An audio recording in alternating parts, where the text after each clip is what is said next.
and talk about, Lord, worldview, and look at the way in which the world and people kind of engage our culture. And Lord, give us the opportunity to respond to that culture. So I thank you for the opportunity to do that today. Lord, I pray that you just continue to be with the Orr family. Thank you for the investment that Ken has made in this church, in the lives of people in this church, and Lord, in this community. And Lord, I thank you for the investment that he will leave here. But I pray that you be with his family as they go through this process of mourning. Lord, as they have lost a grandfather, a father, a husband, and Lord, that your name be honored and glorified through his life and his burial and his funeral, but Lord, through the legacy that he leaves. So I pray that you be with us today. Lord, be with us as we discuss worldview, and we give you praise and honor for what you're going to do, and we ask this in Jesus' name. Amen.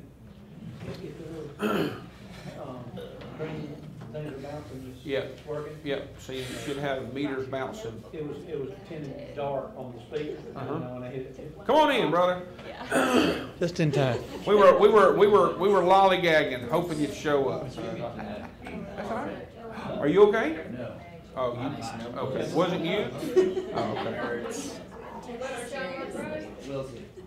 Oh, wow. Okay. Right here. Whew, well, I'm glad you're okay. So he just undid audio, so we should have audio going. And I got headphones there for you to track to as well. Huh? Now, you can hit record. Go ahead and record on that. And I got headphones for you if you kind of want to hear headphones. We are live streaming already. So whenever you're ready to punch that thing over to the camera, we'll go with the camera. I don't know who all has signed it, not. Never think All righty. Well, good evening, and welcome to session 7 of our Ecclesiastes, a worldview study. We have progressed through, I guess this has actually been 8 weeks. 1 week we kind of took off there, but 7 weeks of our study. Last week we spent some time looking at a cultural issue, same-sex marriage, and I hope that was a valuable conversation to us all. Today we're going to continue where we left off a couple weeks ago in evaluating worldviews. How do we evaluate whether or not a worldview is valid or trustworthy? So we're going to continue with that thought today, but let's do a little bit of review, which review is always a good thing. So what is our working definition of worldview?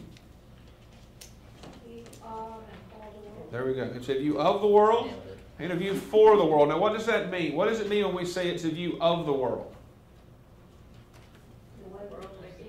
The way we perceive the world. Good. What else? How else can you describe? What does it of the world mean? How we perceive it. What else? It's condition.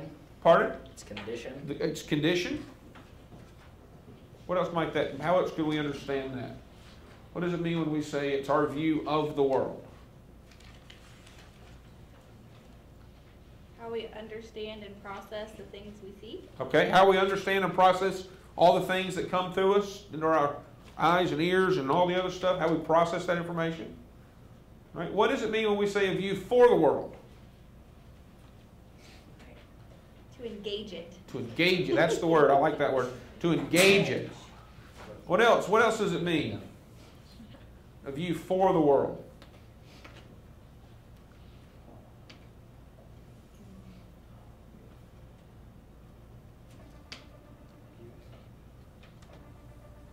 Be interested in winning the world for Christ. That's a good way to look at it. It's being interested in winning the world for Christ, kind of telling and communicating the gospel.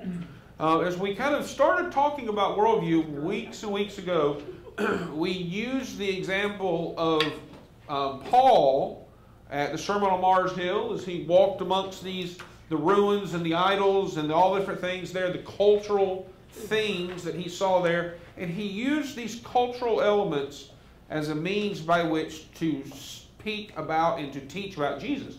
And so what we've been talking about is trying to help ourselves get to the point to where we're seeing culture in a different light, so that when we have the opportunity to talk to someone, we can speak to them in a culturally relevant way, and we can share Jesus in a culturally relevant way, so that we, as Paul says, I became all things to all men that I might win some. So this is sort of the rationale why worldview is important.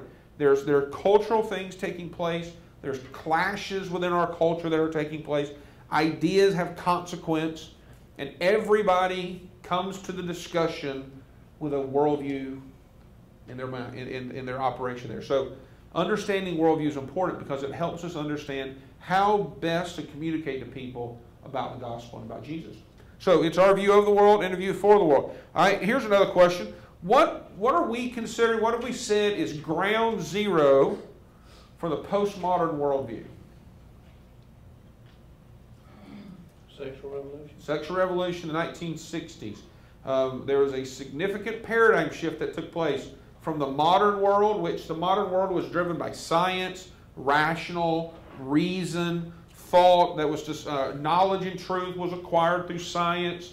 There was a systematic approach of authority, all these wonderful things, and free love comes along, and it begins to change everything. And we kind of identify the sexual revolution in the 1960s as ground zero for the postmodern idea, postmodern culture, postmodern worldview. So how do we describe postmodernism? What is the postmodern worldview? What are some fundamental characteristics of postmodernism?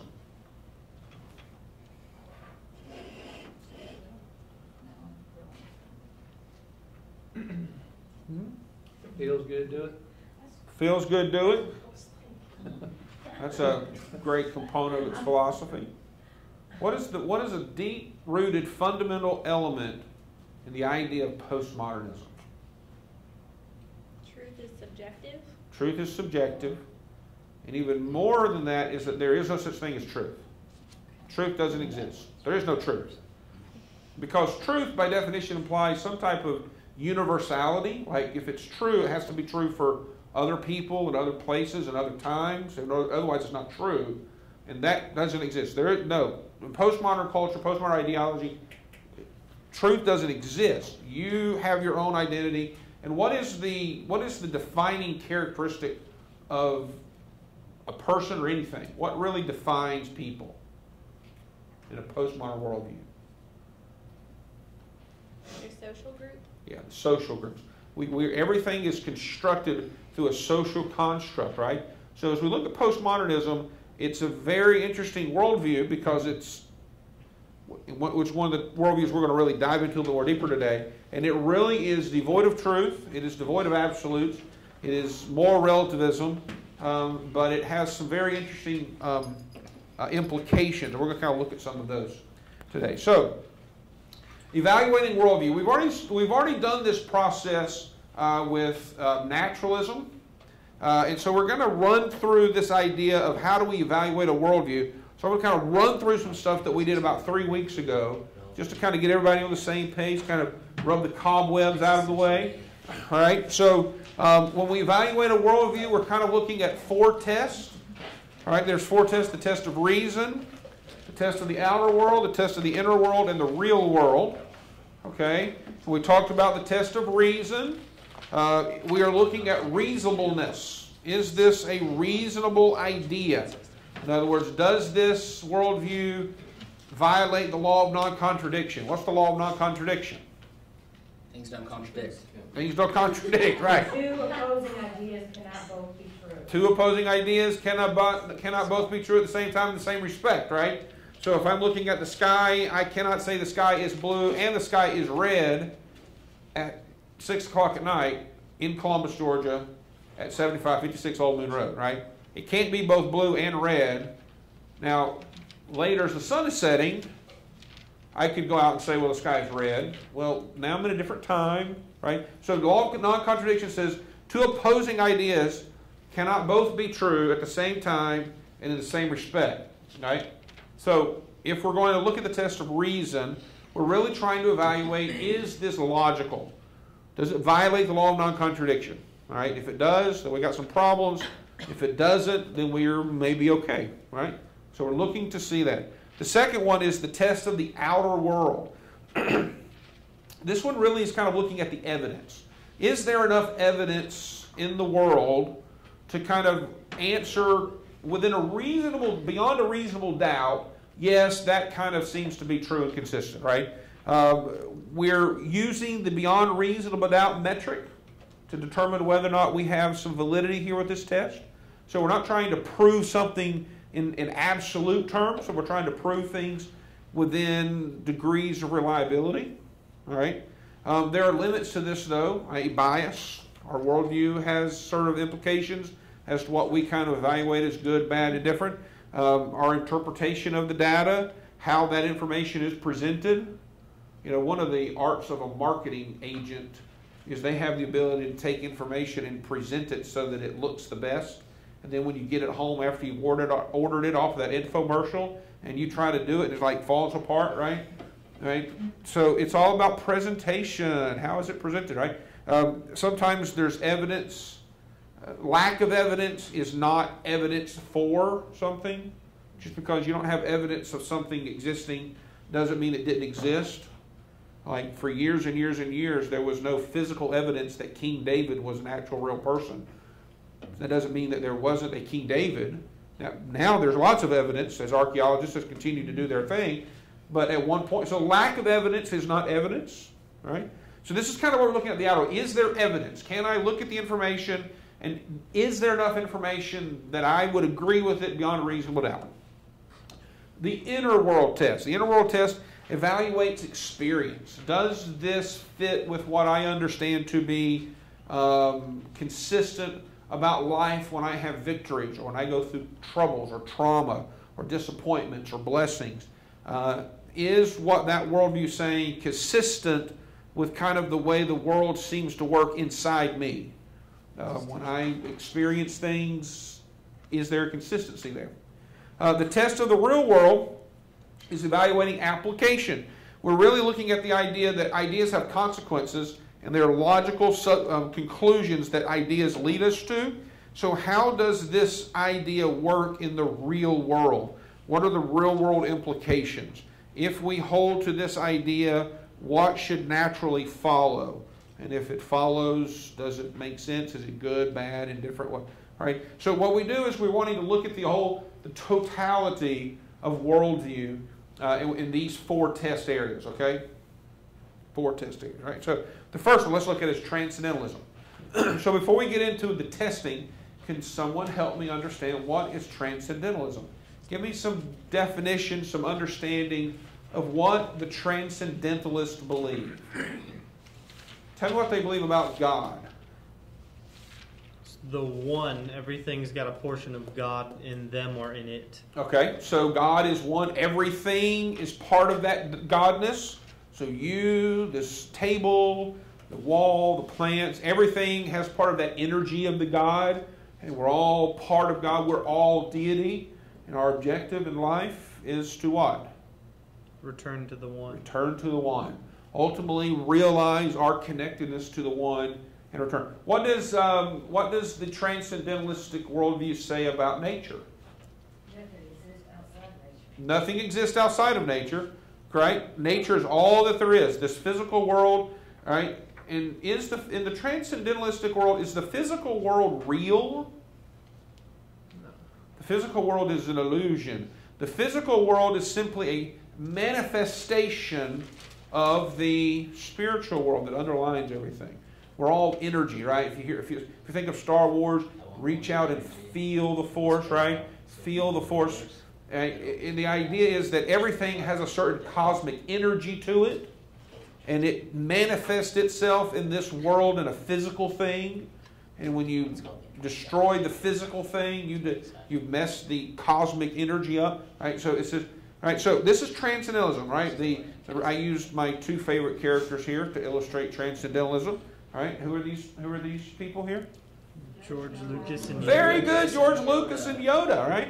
Star Wars, right? This is a great transcendentalistic movie, right? If you want to have some really good understanding of what do transcendentalists believe, go back and watch the original Star Wars and just listen to Ben Kenobi, right? He is the grand master of transcendentalism, right? So here's the test of reason.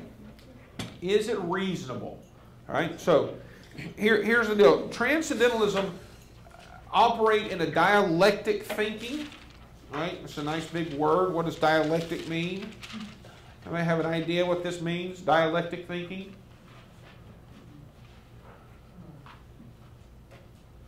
What does the prefix di mean? Two. Right? So dialectic thinking is the idea that two things, although they appear to be opposed, are true. Instead of it being either or, it's both and. Right? It's the yin and the yang. You seen the yin yang? Yin yang, whatever you call it. It's the little thing that looks like a interesting paisley inside of a paisley, and it's black with a little white dot and white with a little black dot. Right? What does that mean? It's a very transcendentalistic Eastern mysticism icon. What does it mean? Everything has a male and female component. Everything is a male and female component. What else does it mean? Why is it black with a little bit of white, white with a little bit of black? Balance between good and evil. Right, there's a balance, right? Everything, they're both equally valid. Black and white, dark and whatever you call it, good and evil, they're both the same. There's not one better than the other. There's an equality between them. It's both and, not either or, right? So there's this dialectic thinking. Now, there's a problem with that because it's difficult to have a dialectic idea of it's both and the either or not kind of creep into the equation, because as soon as you say things like, well, it is dialectic thinking or it's not, then you've just introduced the either or paradigm. So it's an interesting kind of problem to have, but it resolves the idea that two views rather than one view is truth, and that you can kind of be both and. Both of these things can be true at the same time in the same respect. It is both a blue sky and a red sky. Depends upon how you look at it, right? So when you think of in the modern and pre-modern world, the Aristotle, Socrates, all the way up to the early 1960s or so, in Western culture, logic is what governed our way of thinking. We demonstrated reason. We kind of evaluate things in an either-or scenario. Truth is either A or B, but it's not A and B, because it can't be both at the same, because it's the law of non-contradiction, right? It says it's either or. So we use logic to kind of help argue our position. The transcendentalistic way of thinking uses a dialectic, and it's the idea that there's both and. They are both true. They're both right. And what is interesting is when you try to use logic in a dialectic worldview, it doesn't compute, because you're implying that it's either or, and I'm telling you that it's both and. Well, it can't be both and if it's either your way or my way. You're telling me by saying it's a dialectic worldview and not a logical worldview, you're using logic to tell me that I'm wrong. It introduces a whole lot of problems. But does the idea of both being right violate the law of non-contradiction? Yeah. We have some natural problems with this from a logical point of view. If you listen to Zen Buddhist or any of these Asian religious systems, Taoism, Buddhism, Hinduism, truth is very subjective and relative. So they're willing to accept anything to be true because it's all part of this oneness anyway, right? And so it violates the law of non-contradiction. So it's when you evaluate sort of this test of reason, transcendentalistic thinking is really not about reason. It's irrational in its thinking because it's really based upon a both-and paradigm and not an either-or paradigm. It violates law of non-contradiction. And so when you think of postmodernism, everything is true. If you believe it, then it's fine. It's true. Who? So it violates a logical point of view. It violates this either-or paradigm. In terms of the test of the outer world, the physical world is an illusion. Now, here's something that's, for us Westerners, it doesn't necessarily kind of compute in our way of thinking. All right, so to the Transcendentalist, that which is real, the real substance of you and I, is not the physical bones and flesh. The real substance of you and I is the energy that our flesh is surrounding. It's that cosmic force, that material, if you will, that substance that is the very essence of who you are.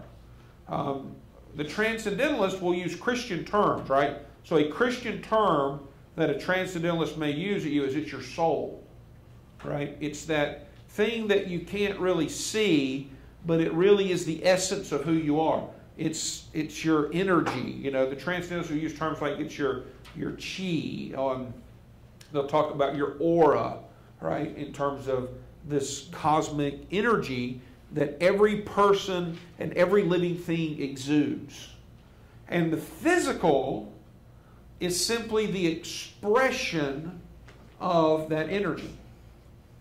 So the reason you look the way you do is because that's how your energy is kind of expressing itself. And what a lot of Transcendentalist leaders or religious like gurus will do, or things of this nature, they'll kind of hold to the idea that you can learn to control that energy through exercises like yoga, right, or meditation, finding that inner place inside of you, where you then can kind of begin to allow that energy to kind of transform the physical, right? Because the physical is simply an illusion. It's simply an expression of that cosmic energy. And if you want to change, then learn to channel that energy to change the physicality.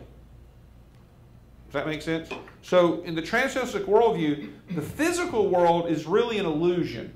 The physical world is not what really exists. It's simply an expression of the energy that exists. Does that make sense? In a weird kind of way, right? So you're not really looking at this table or the dog or the cat or the tree. The energy of the tree has manifested itself to look like that.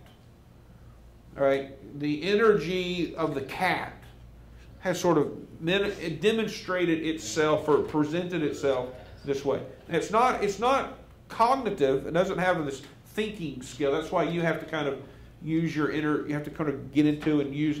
It doesn't have it's not like it's a thought that says, hey, I think we're going to do this today and let's present ourselves this way, right? It's this impersonal cosmic energy that is around us. It's about us. It's in us. It fabricates us. It is everything. Okay? Now, so the question is, where did it all come from? And the reality is that evidence, right, because this is the test for evidence, is there enough evidence to support it? Evidence for origins, according to the Transcendentalist worldview, is kind of a waste of time. Why are we worried about where things came from? Let's worry about right now. Let's find ourselves now and preparing ourselves for becoming part of the cosmic one. So evidence is really irrelevant. So when you try to find evidence, it's kind of like you just don't get straight answers. You don't get it circulates back to prepare for the current right here and now. This is the only thing that matters anyway. So the past doesn't matter. The evidence accumulation doesn't matter. It's about right now that matters. Let's worry about how we feel right now. And we'll be better for it, right? So it kind of fails that outer world test. There's no evidence. And it doesn't search for evidence, doesn't look for evidence, thinks the idea of evidence is a waste of time anyway, because it's really about now, right here. Be one with yourself right now. So what about the test of the inner world? So what are we looking for in the test of the inner world? What's the objective here? What is the test of the inner world? What are we looking for? Experience. Huh? My experiences, right? We're evaluating how does this idea of this transcendentalism really evaluate or work within my experiences? So, how many of you have had experiences of pain? Anybody had experiences with pain? What about heartache? What about evil? What about joy? Yeah, okay. Well, here's the deal. In the transcendentalistic worldview, evil and pain and discomfort, all of these things that we see in this world are illusions. They don't really exist. The reason you have pain in your neck is because you don't have something right. Your energy is out of whack. Right? You need to go to a particular type of transcendentalistic meditation. Do some good, exercises of some sort, acupuncture, kind of get your energy forces kind of realigned back up. Whatever they do. Right? Anybody know who this lady here? Shirley MacLaine? Shirley MacLaine is a very pop cultural actress. Here's what she says. One individual is his or her best own teacher, and no other idol or false image should be worshipped or adored, because the God we are all seeking lies inside oneself, not outside. In other words, the reason that your life is the way it is because you're looking for someone else to fix it. You need to turn inward and look at you. You are the one you should be worshiping. Isn't it the same as humanism? Very similar in this, but in the humanistic idea is I do what is good for me because it's good for me. Right? It makes me better. The transcendentalistic idea is it's what's good for me because I am God. I am the deity in this equation. So I don't need some outside force to directively tell me or help me. I need to seek help within myself. The energy of the universe lives within me. This physical body is a manifestation of that. And so I need to learn to channel that and harness that and use that to get rid of my pain, my discomfort, because those things are illusions. I need to learn to ignore those in a very right, real way, because when I do, I am more at peace and harmony with myself. So if you are in pain or you're just having discomfort or life is not good for you, then you are just out of whack and you're letting the things outside of this world dictate for your deity how you should be. And you need to get your energy right and get your, right? To the Zen view, yeah, go ahead. I read a couple of her books when I was in my mid-20s, and the things that she says are very compelling, and it's very attractive to someone my age. So I used to be into that kind of stuff, but it's nonsense. It's very nice because it makes you feel good. I mean, good night. I am the master of my own domain. It's dangerous, really. Right? I am the king of my castle. Right? I am the one. If I want to fix it to the transcendentalists, I can fix it.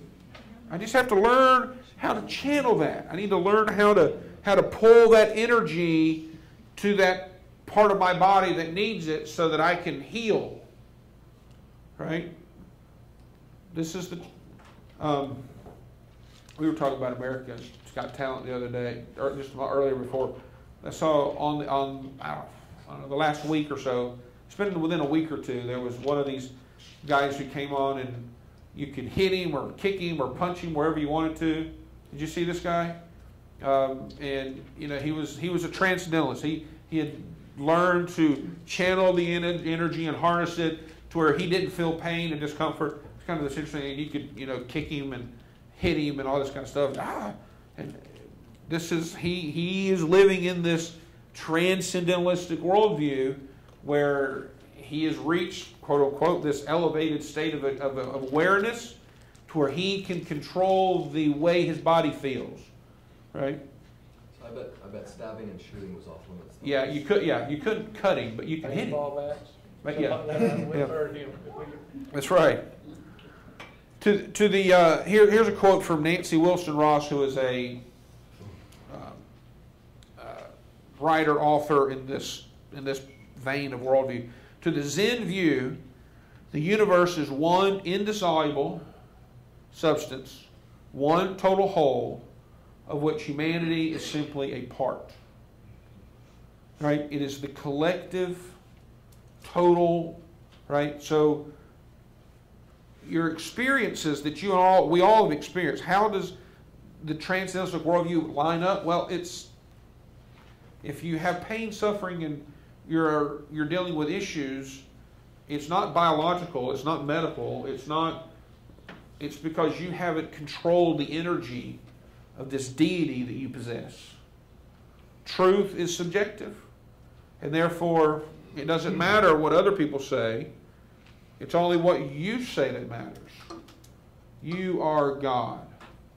And if you're God and you're suffering, whose fault is that? Your fault.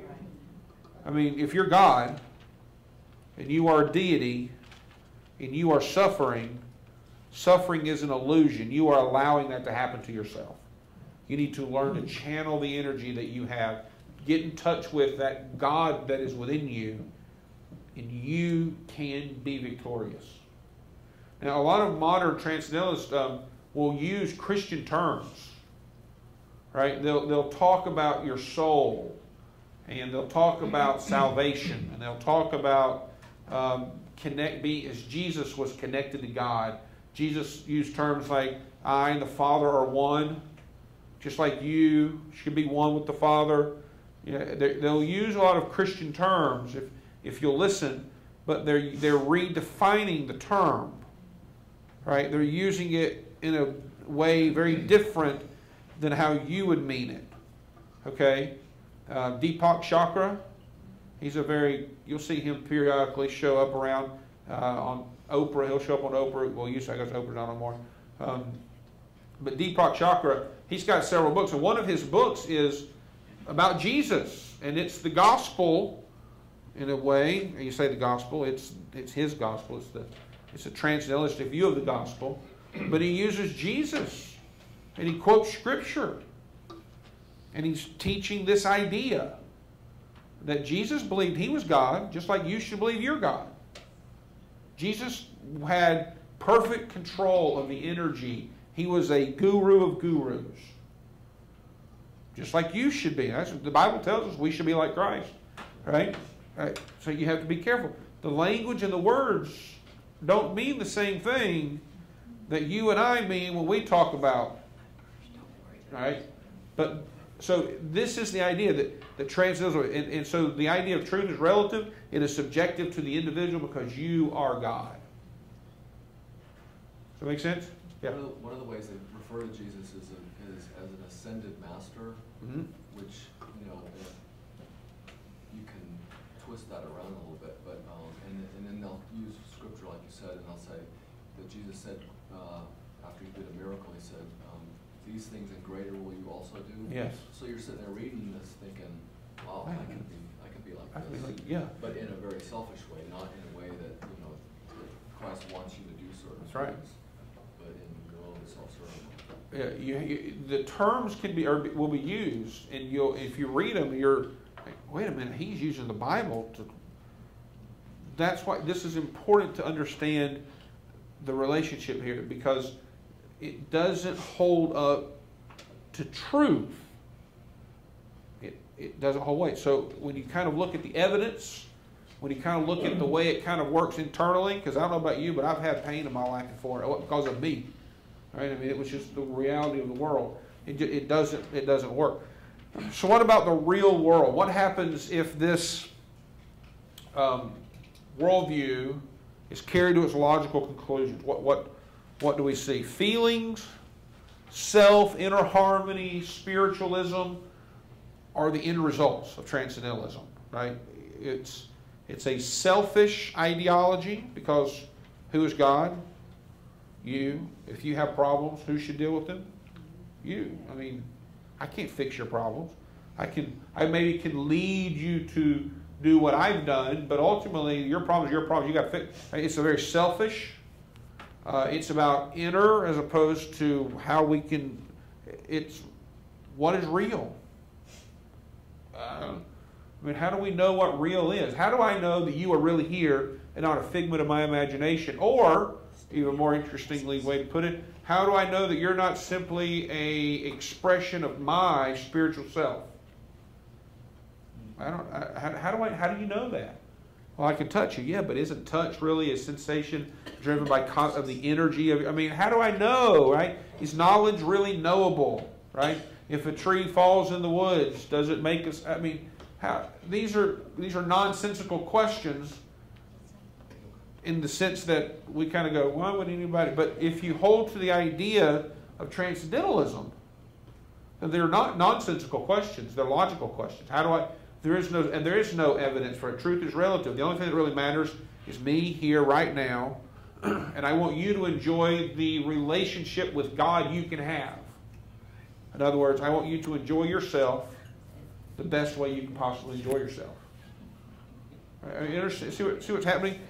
And reality is an illusion because what is real? Sickness isn't real. Sickness is simply a byproduct of your chi being out of whack, your energy being out of line, your aura not being correctly in focus.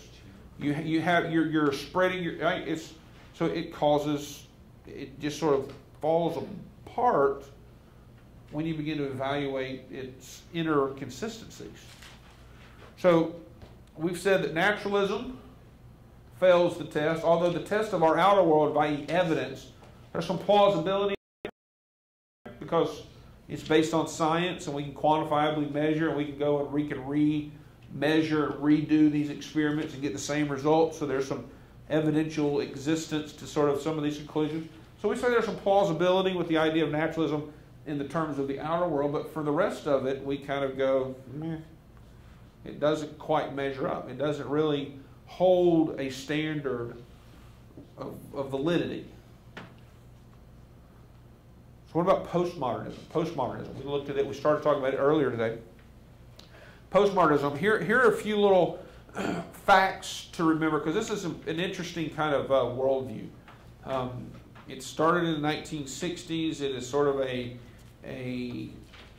rebellion, if you will, of the modern worldview. Knowledge is a social construct. Okay?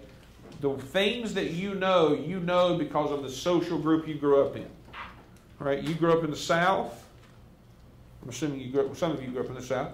Some of you have grown up in myriads of places, but your social group with which you grew up in, your cultural influences have impacted what you know and how you even perceive knowledge.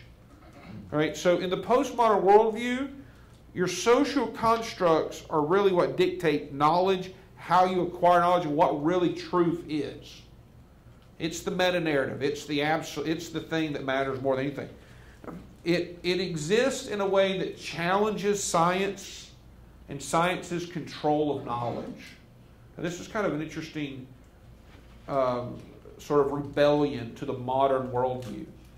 You know, the modern worldview, science was king. If you wanted to know something, you did a science. Science would tell you the truth. If you wanted to know how to get somewhere, science was the answer. Well, in the postmodern culture, there was rebellion against science. And it sucks the idea of knowledge away from science. And it challenges sciences in a lot of interesting ways. It allows us to kind of perceive the world outside of a scientific method paradigm, which is not a bad thing. Number 3, it challenges the notion of near inerrancy of human reason, right?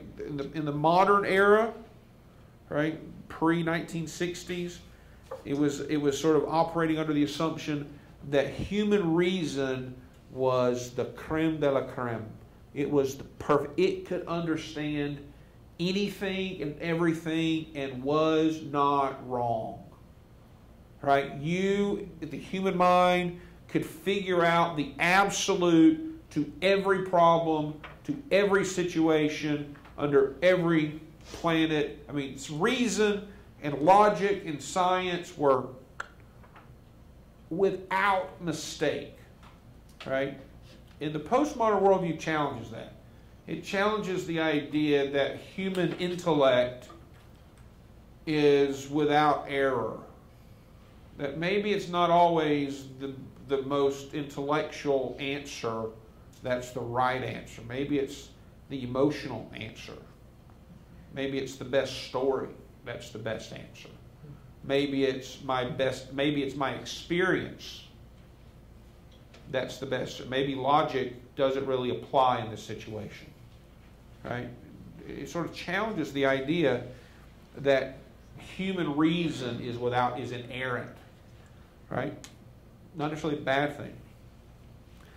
It also challenges the idea of objectivity and certainty, and leaves us with the idea that things are subjective and things are not always absolute. Right? In the postmodern culture, subjectivity, and the reason is because we are byproducts of our culture. In other words, in the South, here's some cultural things, right? In the South, Friday night, well, okay, put it this way. Here's one. In the South, drinking is wrong, right? We don't do no drinking and we don't do no dancing, right? This is South church, right? If you're in the South and you go to church, we don't do no drinking, we don't do no dancing. Well, go to like Europe, right? And if you're 16, have a beer. Let's go do. It's a cultural thing, right? It's not. What do you mean? So postmodernism has allowed us to kind of look at things less objective and with certainty, and it's kind of said, it's kind of subjective to your culture. It's subjective to your world. It's subjective to your social construct. It's because your parents said this, not really because that's the way it is, right? It's wrong for you because your family group and right. So it challenges the idea of objectivity with subjectivity and certainty with uncertainty, right? Not necessarily a bad thing, but it does. Fifth, it acknowledges the influence of culture and language. Now, this is a thing that the pre-modern and the modern world didn't do. They operated in the modern world, 1900s, 1920s, 1950s. It was really understood that, or believed that cultural influences had very little impact or influence on how people saw the world or how people engaged with the world. Postmodern culture says, no, your social cultural groups influence your world significantly. You are who you are because of your social groups. It is not the other way around.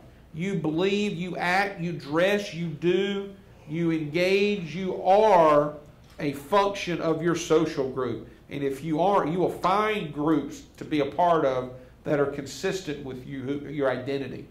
All right? So in the postmodern culture, there was an acknowledgement and a reality that social groups and culture and language really is important to people and to ideas and to truth and to consequences, ultimately. Right? Number 6, there's an emphasis on narrative and storytelling. In the modern world, it was about logic. If A and B, then C. And you can't defend that. That's it. A plus B equals, right? That's the answer. Well, in the postmodern world, it's about storytelling. Right? It's about can you tell the better story that evokes the better emotion that connects to the better social group. Right? And you can see this if you kind of take some historical perspective on debate, political debates. Like if you go back to some of the first debates, Kennedy, what was the first debate on TV, televised? It was Kennedy and Nixon, Kennedy-Nixon debate. And you look at how they debated, or even if you go back to written debates, and look at Lincoln-Douglas debates, right, way back in the 1800s. And you look at the debate, it was debates were done in a very formal sort of way. I present a proposition, here's my defense. You challenge that proposition with your evidence. I rebut your proposition. Right? There was this logical back and forth. If you didn't attack this proposition, then we considered it true. Well, if you watch the presidential debates that are going to be coming up, you will not see, here's my propositions and here's why. They're going to tell stories. Right? Joe the plumber, right? He needs a tax break because Joe the plumber can't do this, that, or the other. Right? We need to raise the minimum wage because John and Sally working at McDonald's, they can't afford, and so because John and Sally, right, we're going to hear stories. All right, there's an emphasis on the narrative in storytelling called rhetoric. Now you can go to college, you can get degrees in rhetoric. Right? It's about being able to communicate and persuade through storytelling and narrative. Right? And postmodernism really pushes that, which is not necessarily a bad thing. Like when you think of Jesus, how did Jesus mostly communicate the truth of the kingdom of heaven? Storytelling, right? I mean, he told great stories. It's not that there's inherently wrong with these ideas. It's that we need to understand the idea in the context of its presented. So how do we test postmodernism, right? So postmodernism, let's look at the test of reason. Excuse me. In postmodernism, there is no such thing as universal truth. Right? By use universal truth, I mean something that is true for all people, all places, and all times. Except for the fact that there is no absolute truth. Right? There is no universal truth because there are no universal truths. Is that consistent or inconsistent with the law of non-contradiction? Inconsistent. That would be mildly inconsistent, right? I say there are no absolutes. Why? Because there are no absolutes. Are you absolutely sure that there are no absolutes? Yes, there are no absolutes, and that is true for everybody. But isn't that an absolute statement? Yes, there are no absolutes. You understand? So in a postmodern culture, there are no absolute truths, because truth is defined by your social construct, which in and of itself is an absolute truth. So it kind of, right? So here's the deal. The reason they would argue there's no such thing as absolute truth is because we're simply trapped in a cultural perspective. Most of the time, for most people, you're kind of born, grow up, get married, and die in the same basic cultural setting. Now, our world's kind of changed. Now people do a whole lot more moving, and it kind of throws this thing in a wrench. But if you're, especially military, you're moving all over the place all the time. But as a general thumb, most people tend to live in one sort of cultural environment their entire life. And that cultural environment, to the postmodernists, really defines for them their reality. You'll hear this all the time. One of the arguments sometimes you'll hear about low-income living is that they're byproduct of their people are a product of their environment, right? It's a cycle, right? You always talk about the cycle. You're born here, you live here, you kind of break the cycle. Well, this is a postmodern idea because it puts human beings as a function of their social group as opposed to something that God defined them as. Right? So purpose and meaning and value to human beings is defined as a social group. You're born here, culture defined. This is the truth. This is the truth of your world. Right? So therefore anything else is an interpretation of truth, not really truth. Because your social group helps your society, your cultural experiences dictate how you view the world. And so when you look at someone else's world, you're interpreting that truth through your lens. Therefore, that's not really truth. That's an interpretation of truth. Does that make sense? Sounds like the movie Footloose, don't it? How so? Footloose, you know, where they couldn't Yeah. dance and all that, and the outsider comes in and Yes. and everything about that. Yes, you change. Yes. You got You got a predefined footloose. You got a predefined culture. Yeah. This is what we do. This is how we live. This is what we do. This outsider comes in, all of a sudden mixes things up, challenges the paradigm of culture, right? And ultimately tries to change. Hey, that's a great worldview idea, right? Engage the culture to change it, right? So, but can you do it the other way? It's imperative to understand that in the postmodern world, there is no objective truth, with the exception being that there is no objective truth. So it doesn't fly with the law of non-contradiction. It is contradiction to itself. So it kind of breaks apart there. What about the outer world? How does it line up with the outer world? Well, while social constructs may exist, and while they may impact our perspectives, reality is reality. Now, it is true, it may be true that you in some way are a byproduct of your culture, right? I mean, if you're born in South Georgia and you've lived in South Georgia all your life, you may dress a certain way, you may prefer a certain type of vehicle to get around, you may talk a certain way, you may wear a certain kind of camo, right? Camo is important if you live in South Georgia. You got to do a lot of hunting, right? I mean, there's a whole lot, right? That's an important part, but it doesn't change reality, right? It's still, if you stand on the train tracks long enough, it will run you over, no matter how much you believe trains are an illusion, right? I mean, reality eventually comes into play. Here's an interesting way it plays out in our world. You can't really see this building very well, but this is the I may have spelled it wrong, Wexner Center for the Arts at the Ohio State University, which I have to applaud Ohio State University, right? The article "the," that's an important one. They are the Ohio State University. I applaud that. But anyway, here's the interesting thing about this building. This is a postmodern construction, okay? If we're going to take the ideas of postmodernism, which is subjective, it's cultural, there are no absolutes, you bend the rules, right? Peter Eisman, who constructed this building, says in any time architecture has two roles.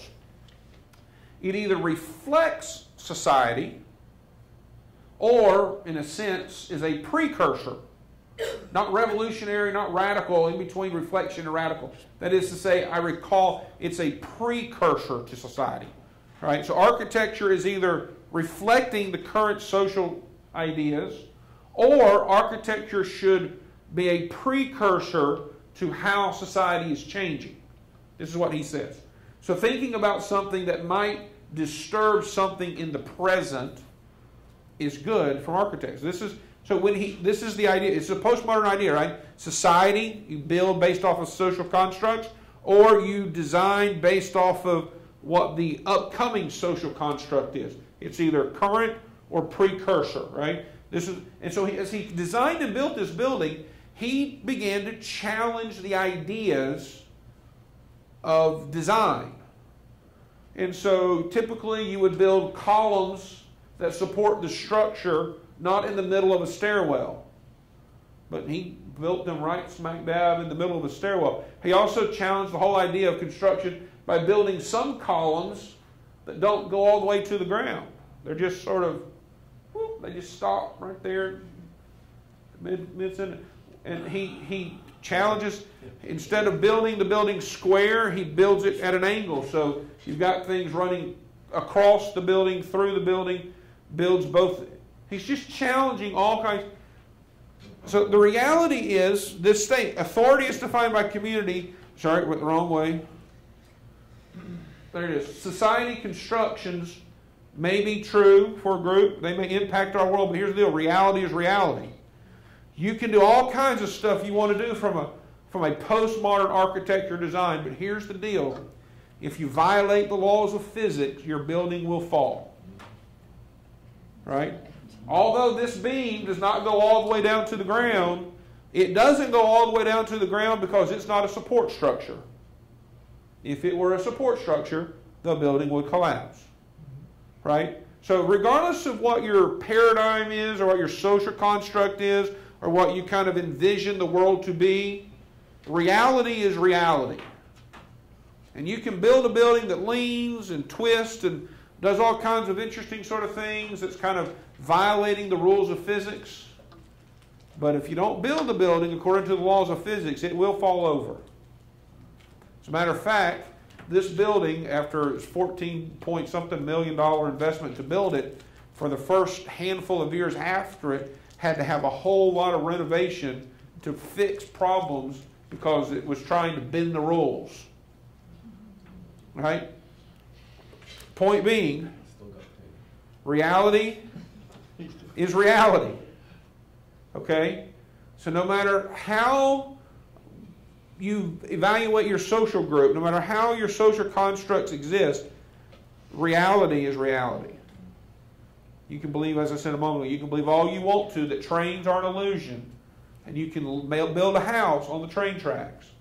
But when the train comes, reality is reality. Okay? So, if we look at postmodernism from the outer world, it kind of collapses too. It doesn't seem to hold merit. So what about the inner world? What about, is it consistent with kind of the way we see things? How do we deal with our emotions and what happens? In the postmodern world, authority is defined by community, right? What's your community group? Life then is devoid of meaning or purpose or morality because it's what's good for the group, right? Your existence is defined by the social group, so your authority then, or the authority that governs you, is defined by the social group. He who has the most votes has the power, or he who has the most authority in this social group has the power. And the reality is, in a postmodern culture, it's about the greater good for the group. So there is no inherent purpose for you. There is no inherent meaning for you. It's about the community, the group, the social construct. Right? That's why in the postmodern culture, the most noblest of all aspirations is tolerance. That's the most noble. Everything else is irrelevant because it's about what is better for the social good or for the good of the group, not necessarily what's best for you, because there's no purpose or meaning to life anyway. It's defined by the group. You understand? Which is why in the postmodern culture, things like social justice is important. It's why in a postmodern culture, you'll see in the millennials especially, but in a postmodern culture, you'll see social activism. Right? It's why you'll see social groups bonding together very quickly over issues and becoming very, I hesitate to call it activism because it's kind of like social media activism, which is kind of like passive activism, which only works in a postmodern culture. How can you be active but pass at the same time? Like pushing for an agenda only by 142 characters or a few pictures of Instagram, but it's sort of this worldview, this paradigm allows us to do that because it's all about the social, being part of the group, right? It's why ideas go viral, right? It's why pictures all of a sudden of a cat have 14 million views and everybody's talking about it on the Today Show. And I mean, it's because everybody desires to be part of that social constructed being, that reality, because there's no inherent meaning or purpose to life anyway, but I can find purpose and meaning to life if I'm part of this group or I'm in this social construct. Is that kind of making sense? So when we look at postmodernism from the inner world, how I feel and how I live inside, it again kind of falls apart because it's really about social realities. There's no meaning or purpose. It's how this fits in the social norm. So what about the test of the real world? Well, here's the deal. There is no universal truth, which is the universal truth, which is a difficult argument to hold anyway. But the urgent need and socially constructed realities yield an inconsistent, independent explanation for reality. There is a disconnect between what is real and the social construct. Okay? There is no truth that is universal. We're all bound by this socially constructed reality. And it's going to produce for us an inconsistent reality, an inadequate reality. And it's not going to effectively explain the world in which we live. So what happens is the postmodern culture or the postmodern ideas simply lock us into a world of relativism, and it locks us into an identity that is associated with some kind of social group where we can gain some sense of identity from. And we become simply defined by the social group. As opposed to a biblical worldview, it says we're defined by whom? All right, God has defined who we are, right? Our identity is in Christ. Not so in a postmodern culture. It fails there. It falls apart in that way as a worldview paradigm. So postmodernism, then. Postmodernism is a cultural context in which Christianity can thrive. Okay? It is a cultural context in which Christianity can thrive. Think about the parameters, okay? In a postmodern worldview, social groups are critical. Right? One of the things that we in the Christian world and the Christian community harp on, talk about, preach, is you need to be connected to people in relationships. Right? We argue, we teach, we preach, we communicate that people come to know Jesus through relationships. Right? People come to know Jesus by a relationship with someone else. All right? It's consistent all throughout Scripture. I think of Peter and Andrew, right? Andrew, we have met him. He goes and grabs his brother. Brother, come, I want you to see the Messiah. He's here. Right? It's relationship building. And in a postmodern culture, there is nothing more important than social group. It is because it defines. And if we are aware and we are in tune and we are willing, a Christian worldview can thrive in a postmodern culture. And postmodernism in and of itself as an idea is not a bad thing. I mean, it's inconsistent as a worldview. I wouldn't want to live my life as a postmodern thinker. But at the same time, the implications of postmodernism are such that it really lays a lot of foundational fertilizer, if you will, for the sprinkling of the seed. Because it has a culture, as a culture, it is primed for truth.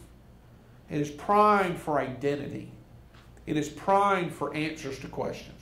As you explained it here, it also explains why we're having such cultural upheaval. You know, the conflict with our Constitution, the conflict of church versus the world agenda. You know, because all of a sudden it's more about what my truth is and what's best for the community and what's best for, you know, you follow this.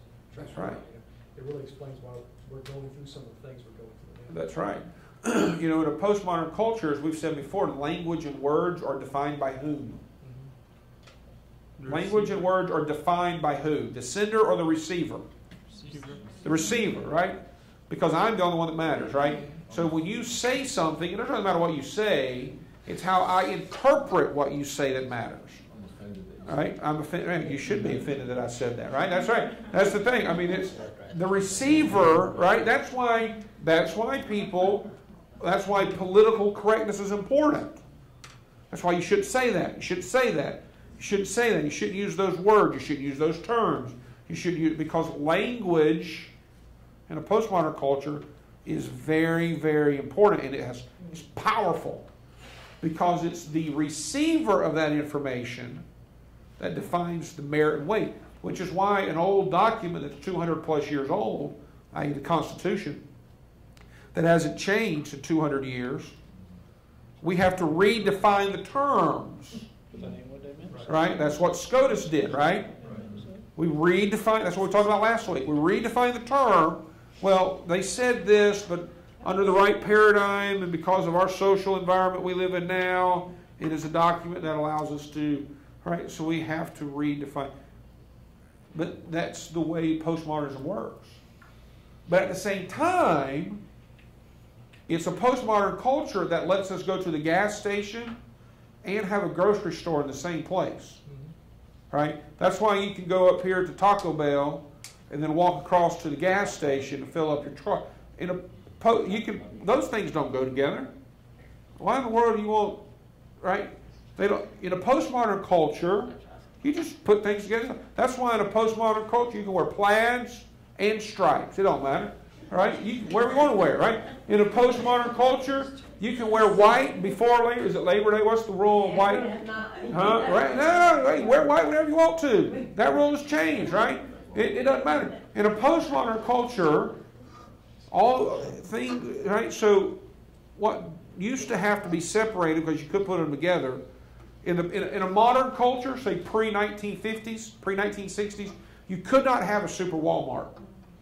A grocery store, a clothing store, an electronics store, a pharmacist, a bank, all in the same building with one cashier? No, you cannot do that. In a postmodern world, you can. Put it together, that's fine. What do y'all want to do? Oh, let's make it. Let's put it together. It may be weird, but that's okay. It works. I'm happy with it. You happy with it? Let's do it. But only in a postmodern world does that work, right? It challenges the social constructs. If society says you can't do it, then a postmodern world says, let's do it. Why not? Right? There's nothing inherently evil with this idea of postmodernism, with the implications. It doesn't hold its own weight as a worldview. It collapses. But the ideas behind it are not inherently evil. The ideas behind some of these other worldviews are not inherently evil. They just simply, as a worldview, they kind of collapse on themselves. And it becomes important that we understand them. We can recognize them. When we hear people talk, we begin to hear the words. We go, I know what they're talking about. I know what they really mean this way. Or we see the movies. We kind of know, I get it. I know what the movie is really telling me. I get it. And understanding the worldview helps us that, because we need to have a view of the world and a view for the world, so that you and I ultimately are better equipped at sharing the gospel. That's the goal. Ultimately, it's to help us be better equipped at sharing the gospel. So next week, what we're going to do is this. We're going to do the same kind of process, but with theism. We're going to look at a theistic worldview, which includes Christianity, Christianity, Islam, and Judaism are all in this same paradigm, right? So we'll look at that worldview. And then we're going to introduce ourselves to Unit 2, which is a biblical worldview. All right? So we're going to evaluate, do the same process next week with theism. And then we're going to introduce ourselves to Part 2 of our series, of our lessons here about biblical worldview. And then we're going to spend the next several weeks cultivating and building a biblical worldview. Okay? Questions? Comments? Good. Wonderful. Excellent. Good. All right, you can come. All right, let's we'll pray and we'll get out of here. Father, I thank you so much for this day. I thank you for the privilege to serve you.